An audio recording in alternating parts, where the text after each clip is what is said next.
ಹೈಕಮಾಂಡ್ನವರು ಮಧ್ಯಪ್ರವೇಶ ಅಂದರೆ ಅವರ ಕೆಲಸ ಅಲ್ಲ.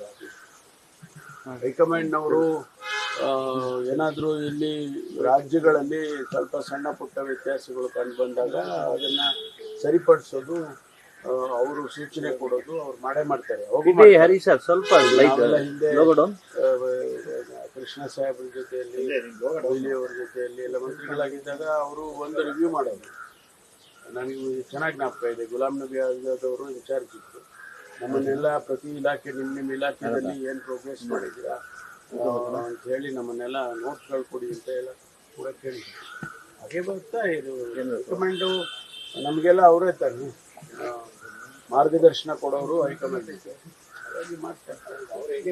ಸಹಜವಾಗಿ ಪ್ರಶ್ನೆ ಹೇಳಿದ್ರು ಸರ್, ಸಿಎಂ ಶಾಸಕರನ್ನ ಕಂಟ್ರೋಲ್ ಇಟ್ಕೊಂಡಿಲ್ಲ, ಹಿಡಿತ ತಪ್ಪಿಲ್ಲ, ಆ ರೀತಿ ಅನ್ಕೋಬಾರ್ದು. ಆ ರೀತಿ ಅನ್ಕೋಬಾರ್ದು. ಅವರು ಸಪ್ಲಿಮೆಂಟ್ ಮಾಡ್ತಾರೆ. ಹೈಕಮಾಂಡ್ನವರು ಬಂದಾಗ ಒಂದು ರೀತಿಯಲ್ಲಿ ಶಿಸ್ತು, ಮತ್ತೊಂದು ಪ್ರೋಗ್ರೆಸ್ಸು ಇವೆಲ್ಲ ಒಂದು ರಿವ್ಯೂ ಮಾಡಿದಾಗ ನಾವು ಎಲ್ಲಿದ್ದೇವೆ, ಹೇಗೆ ಆಡಳಿತ ಮಾಡ್ತಿದ್ದೀವಿ ಅನ್ನೋದ್ರ ಬಗ್ಗೆ ಅರಿವಾಗುತ್ತೆ, ಅವ್ರಿಗೂ ಗೊತ್ತಾಗುತ್ತೆ. ಅದಕ್ಕಾಗಿ ಮಾಡ್ತಾರೆ. ಸಚಿವರದ್ದು ಗೊತ್ತಿಲ್ಲ. ನಾನು ಸಮಯ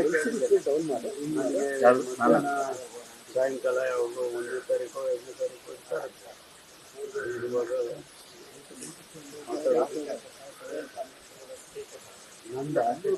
ನಂದು ಪರ್ಸನಲ್ ಆ ಥರ ಏನಿಲ್ಲ. ಮತ್ತೆ ಪ್ಲಾನ್ ಆಗಿಲ್ಲ ಯಾಕಂದ್ರೆ ನೀವು ಸಿಎಂ ಕ್ಯಾಂಡಿಡೇಟ್ ಇದರಲ್ಲಿ ಅಂತಾನೆ ಇರ್ತೀರ. ಹಂಗೆ ಸರ್ ಡಿನ್ನರ್ ಮೀಟಿಂಗ್ ಏನಾದರೂ ಮತ್ತೆ ಏನಾದರೂ ಮಾಡಬೇಕು ಗೊತ್ತಿಲ್ಲ.